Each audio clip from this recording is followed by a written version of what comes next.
고덕동 쪽에 재개발을 보시는 분들은 대부분 2-2지구에 관심이 쏠려 있습니다. 9호선 샘터공원역 개통 이슈 때문입니다. 그런데 투자 관점에서 보면 의외로 정반대의 결론이 나옵니다. 오늘은 그 얘기를 한번 해보겠습니다. 먼저 고덕 전체 상황부터 짚고 가겠습니다. 고덕은 지금 세 가지 호재가 동시에 움직이고 있는 상황입니다. 첫 번째로는 고덕 비즈밸리입니다. 서울 동부권 최대 업무 상업 복합 단지가 들어오고 있고 거의 마무리 단계에 와 있습니다. JYP를 비롯한 기업 사옥들의 입주가 확정이 돼 있고 이케아도 이미 활발하게 영업 중입니다. 일자리 인구가 4만 명 가까이 되는 만큼 강동구가 단순히 강남 배후 주거 지역을 넘어서 집주 근접 수요를 스스로 만드는 자족형 도시로 완전히 성격이 바뀌고 있습니다. 두 번째로는 교통 인프라의 획기적인 변화입니다.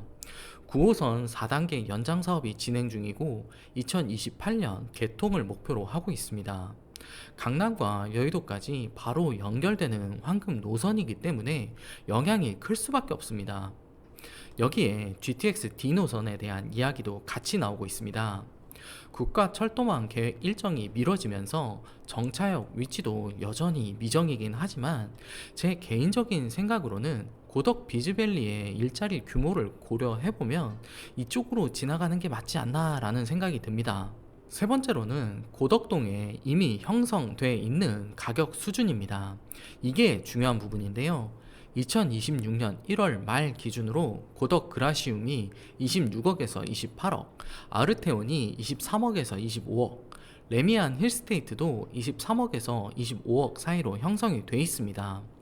고덕동에는 이런 브랜드 아파트들이 이미 확고한 시세 레벨을 만들어 놓고 있다는 얘기입니다. 재개발 투자자 입장에서 보면 정비가 끝나고 나면 결국 고덕동 재개발 지역은 주변 브랜드 아파트의 시세 레벨로 수렴할 가능성이 높다라고 판단을 해야 됩니다. 그렇다면 중요한 건 결국 하나입니다. 지금 시점에서 어디를 더 낮은 가격에 들어갈 수 있느냐, 바로 이 부분이 핵심입니다. 그런데 지금 시장의 관심은 이런 가격 효율성보다는 9호선이라는 눈에 보이는 호재에만 쏠려 있습니다. 그래서 9호선이라는 확실한 호재 때문에 고덕 2-2 지구가 주목을 받는 건 너무나 당연한 흐름이고 대부분의 투자자분들이 2-2 지구 위주로 판단을 하시는 이유도 바로 여기에 있습니다. 하지만 바로 옆에 1지구가 있다는 사실 아시는 분들이 많지는 않습니다. 지금 중요한 건 어디가 더 좋아 보이느냐가 아니라 어디가 먼저 사업이 진행되느냐입니다. 지금부터 이 두 구역의 실질적인 차이를 비교해 보겠습니다. 먼저 위치부터 살펴보겠습니다. 고덕 1지구와 고덕 2-2지구는 바로 옆에 붙어 있습니다. 두 구역이 나란히 위치해 있고 북쪽에 있는 고덕 비즈밸리와도 두 구역 모두 인접해 있습니다. 그래서 이케아, CGV, 이마트 같은 상업시설들은 1지구에서도 충분히 이용 가능한 거리에 있습니다. 생활 인프라 측면에서의 차이는 사실상 크지 않다고 봐야 하는데 걸어서 5분 차이가 나느냐 10분 차이가 나느냐 정도의 차이가 있을 뿐 근본적으로 다른 생활권이라고 보기는 어렵습니다.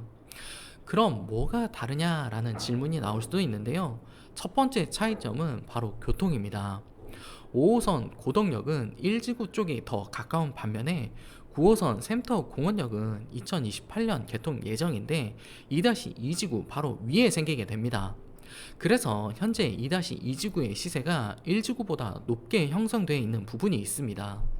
저는 지금 2-2지구의 가격이 1지구보다 높은 이유가 사업 진척도에 대한 차이 때문이라기보다는 9호선에 대한 기대감이 가격에 어느 정도 선반영된 영향이 크다라고 판단을 하고 있습니다. 두 번째 차이점은 사업 규모입니다. 고덕 1지구는 면적이 약 12만 5천 제곱미터에 토지 등 소유자가 약 900명, 예정 세대수는 약 2,300세대 규모입니다. 반면 고덕 2-2지구는 면적이 약 9만 7천 제곱미터에 토지 등 소유자가 약 400명, 예정 세대수는 약 1,700세대로 계획이 되어 있습니다. 물론 세대수는 향후 사업이 진행이 되면서 달라질 수도 있습니다. 하지만 여기서 주목해야 할 점은 1지구가 세대수 기준으로 훨씬 더 크다라는 점입니다. 일반적으로 대단지일수록 사업성이 좋아지는 경우가 많고 시공사 입장에서도 참여 유인이 더 커지는 구조입니다. 대단지는 단지 자체의 경쟁력, 브랜드 유치력, 분양가 프리미엄 등 여러 측면에서 명확한 강점을 가지고 있습니다. 이제 고덕 1지구의 현황을 좀 더 자세히 들여다보겠습니다. 고덕 1지구는 2300세대급 대단지로 결코 작은 규모의 구역이 아닙니다. 그럼 이 구역이 그동안 가만히 있었던 곳이냐? 전혀 그렇지 않습니다. 2006년에 지구 단위 계획을 수립을 했고 2010년에는 정비구역 지정까지 받았던 곳인데 2017년에 직권 해제가 됐습니다. 당시 주민 의견 조사에서 찬성률이 약 45%가 나왔는데 50%를 못 넘겨서 무산이 됐습니다. 여기서 많은 분들이 한번 엎어진 구역이네 라고만 생각하고 넘어가시는데 그게 아니고 거의 절반에 가까운 주민들이 재개발을 원했던 구역이라는 의미입니다. 45%라는 숫자가 결코 적은 숫자가 아닙니다. 그리고 정비사업에서 동의율이 흔들리는 가장 대표적인 지점이 바로 상가 소유자분들의 이해관계입니다. 상가 소유자분들은 이미 임대 수익이 나오고 있는 상황이고 공사 기간 동안에는 그 수익이 완전히 끊기게 됩니다. 준공 이후에도 다시 임차인을 맞춰야 하는 부담이 있기 때문에 설득이 쉽지가 않습니다. 이런 상황에서 45% 가까이 동의율이 나왔던 구역이라면 처음부터 시작하는 구역과는 완전히 결이 다르다라고 봐야 합니다. 그리고 지금은 상황이 많이 달라졌습니다. 과거에 무산됐던 사업이 다시 추진되는 경우는 보통 두 가지 이유인데요. 하나는 주변 여건이 크게 바뀌었거나 다른 하나는 주민들의 의식이 바뀌었거나 하는 건데 고덕 1지구의 경우에는 이 두 가지 모두가 해당이 됩니다. 고덕 비즈밸리가 들어오면서 지역 전체의 가치가 상승을 했고 주변 브랜드 아파트 시세가 20억 중후반대까지 올라오게 되면서 주민들 사이에서 재개발에 대한 기대감이 다시 살아났습니다. 이제 투자자 입장에서 한번 살펴보겠습니다. 제가 투자자분들께 항상 강조해서 말씀드리는 부분이 있습니다. 매수 타이밍도 물론 중요하지만 사실은 매도 타이밍에서 본 시장 환경을 미리 판단해 보는 것도 훨씬 더 중요하다라는 점입니다. 싸게 사는 것도 분명히 중요하지만 어떤 이슈가 붙었을 때 시장이 그 구역을 다시 평가해주는 타이밍이 있고 바로 그때 매도 준비를 하고 있는 것이 진짜 수익을 만드는 방법입니다. 그래서 저는 투자자분들께 항상 들어갈 때부터 지금 말고 최소 2년 뒤의 모습을 먼저 그려보시라고 말씀을 드립니다. 왜 2년이냐면 보유기간 2년을 기준으로 양도세 구조가 한번 바뀌기 때문입니다. 현실적으로 세금 부담을 줄이려면 웬만하면 최소 2년은 가져간다라는 전제로 투자 판단을 하셔야 합니다. 그럼 그 2년 동안 1지구에서는 어떤 이슈가 나올 수 있을까요? 구역 지정이든 조합 설립이든 사업이 한 단계씩 앞으로 나아가는 진척과 관련된 이슈들이 나올 가능성이 충분히 있습니다. 이런 진척에 대한 이슈들은 투자자 입장에서 매도 타이밍을 만드는 아주 중요한 재료가 됩니다. 시장이라는 게 미래 가치를 항상 선반영하는 속성이 있어서 구역이 지정되면 이제 조합 설립이 된다라는 기대감이 붙게 되고 조합이 설립되면 이제 사업 시행 인가를 받는다라는 기대감이 또 붙게 됩니다. 바로 그 단계마다 가격이 한 단계씩 올라가는 구간들이 생깁니다. 반대로 2-2지구는 어떨까요?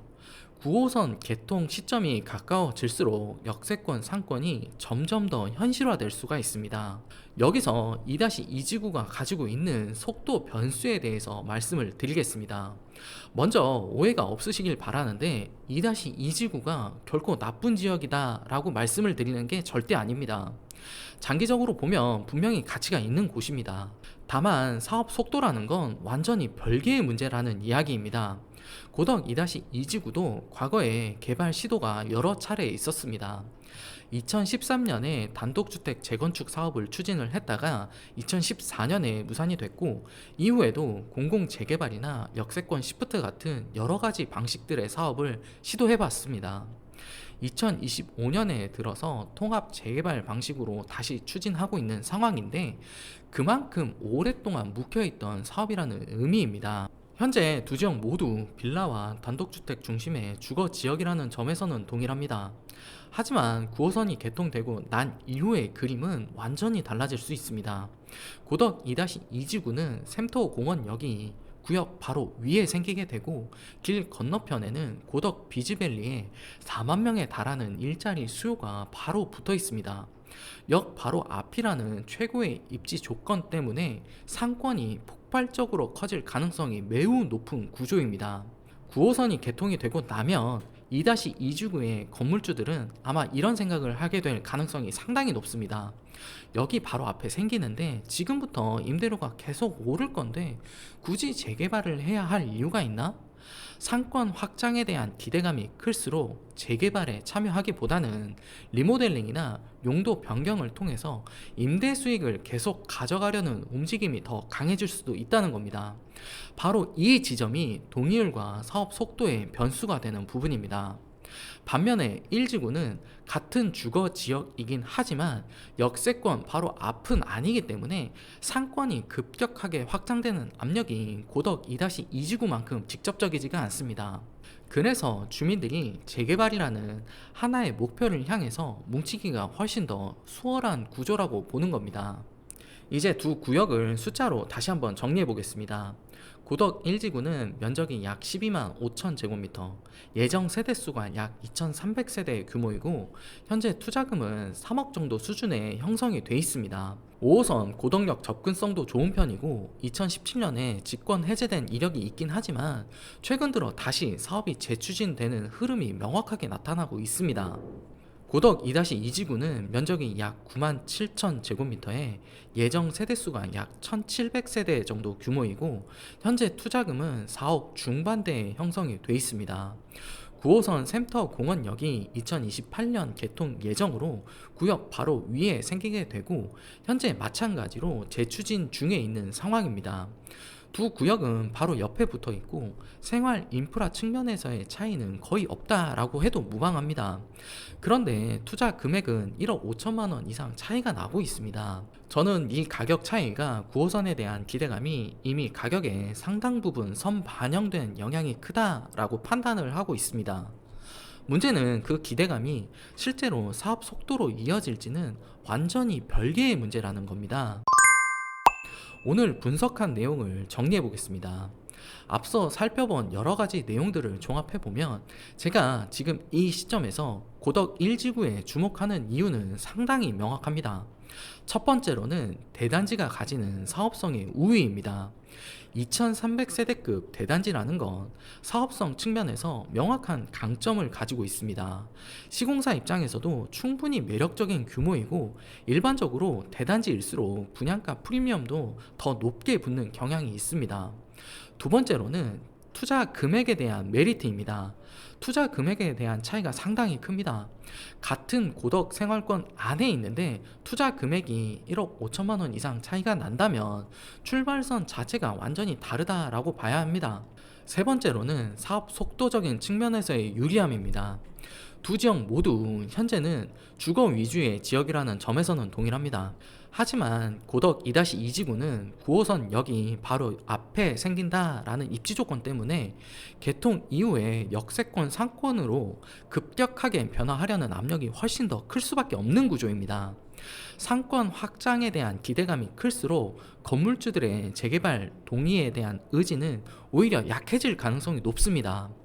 반면에 고덕 1지구는 상권이 급격하게 확정되는 직접적인 영향권에서는 한 발 비켜 있기 때문에 순수하게 주거 정비 사업으로는 속도를 낼 수 있는 환경이 더 유리하다라고 볼 수가 있습니다. 게다가 과거에 45%라는 동의율이 나왔던 구역이기 때문에 재추진 시에 동의율을 확보하는 과정이 상대적으로 더 수월할 가능성도 충분히 있습니다. 여기서 가장 핵심적인 포인트는 바로 미래를 그려보는 안목입니다. 고덕 2-2지구는 9호선 개통과 상권의 변화를 충분히 확인하고 난 다음에 들어가도 결코 늦지 않은 곳입니다. 호재가 눈에 확실하게 보이니까 심리적으로도 안전하게 느껴지는 측면이 있습니다. 반면에 고덕 1지구는 남들이 아직 확신을 갖지 못하고 있을 때 시간과 가능성을 먼저 선점해서 사두는 곳이라고 할 수 있습니다. 앞으로 2년 뒤의 모습을 상상해 보시면 고덕 1지구는 구역 지정 단계로 사업이 구체적으로 진척될 가능성이 상당히 높습니다. 그때가 되면 시장은 여기가 실제로 더 빠르게 진행이 되고 있구나 라고 판단을 하면서 구역을 재평가하게 될 겁니다. 반면에 고덕 2-2지구는 그 시점이 되면 9호선이 개통이 되면서 역 바로 앞 상가들의 임대료가 급격하게 상승하는 타이밍입니다. 고덕 비즈밸리에서 일하는 직장인들의 유동 인구가 본격적으로 몰리면서 건물주들은 지금 월세가 이렇게 빠르게 오르고 있는데 굳이 재개발을 해야 할 이유가 있을까? 라는 생각을 하게 될 가능성이 충분히 있습니다. 역세권이라는 분명한 호재가 재개발 동의를 더 어렵게 만드는 역설적인 상황이 발생할 수도 있다는 겁니다. 2년 뒤를 미리 그려보는 안목, 바로 그 차이가 결국 투자 수익률의 차이를 만들어냅니다. 같은 고덕이라는 지역을 보시더라도 어느 구역의 미래를 먼저 정확하게 상상을 하느냐에 따라서 완전히 다른 결과가 나올 수가 있습니다. 투자라는 건 결국 남들이 아직 가격으로 제대로 반영하지 못하고 있는 미래의 변화를 누가 먼저 읽어내느냐 하는 싸움이기 때문입니다. 오늘 분석이 도움이 되셨다면 구독, 좋아요 부탁드립니다. 항상 좋은 물건과 유익한 정보 전달드리는 박 소장이 되겠습니다. 감사합니다.